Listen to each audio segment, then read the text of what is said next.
Dulu waktu saya nderekno Kiai Syahal dan Gus Dur bertemu dengan Bin Bas, pimpinan Darul Ifta di Saudi Arabia, rajanya Wahabi.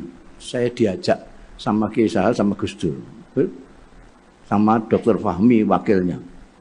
Hanya karena tulisan saya bagus, jadi bukan saya pengurus bunda, saya gelandangan lah. Pas dolan di PBNU, wah ini ada yang tulisannya bagus. Terus disuruh menulis surat menyurat dengan Darul Ifta. Barokahnya tulisan bagus, saya diajak ke sana.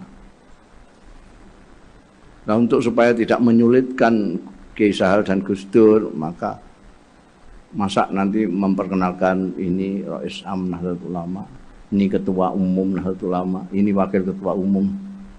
Terus waktu nunjuk saya, gelandangan kan tidak bagus. Jadi waktu itu saya disebut juru bicara. Padahal mereka semua bisa bicara semua itu. Dan lebih fasih dari saya. Waktu ketemu Bin Bas itu setiap Jumat menerima tamu dari berbagai negara. Dia mengajar tafsir sebentar, kemudian menemui setiap negara. Kita yang diundang itu enggak diajak ngomong sendiri. Saya sudah suudzon pada waktu ini, ayah ini kalau PBNU organisasi besar enggak dikasih kesempatan. Ternyata ketika semuanya sudah pamitan semua, Bin Bas sudah masuk ke dalam istana peristirahatannya, ya punya tempat istirahat sendiri.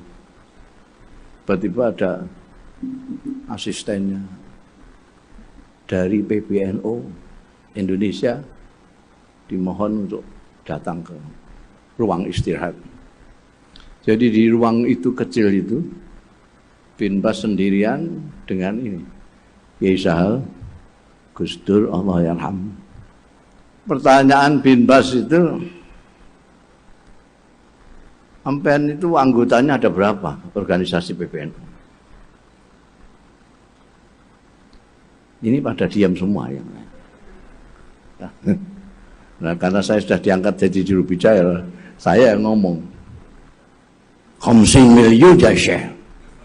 Dia bangkit dari tidurnya yang layah-layahin. 50 miliar? Padahal saya karang pada waktu itu 50 juta. Saya lihat dia terkejut, saya senang. Pada waktu itu tahun 89. Penduduk Saudi berapa itu? Hah? 18 juta. Saya bilang 50 juta. Dia gak mangkel berapa kali penduduk Saudi itu. Ternyata tadi ini 100 juta sudah. Dan itu luar biasa besarnya. Ketika ditanya, itu saya nggak bisa jawab sebagai juru bicara ketika perlu. Itu dananya dari mana?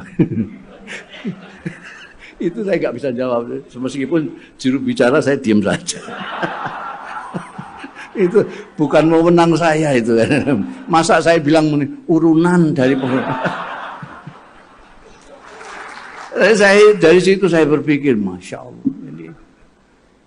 Karena mereka itu, Darul Ifta itu, sampai yang azan dibayar.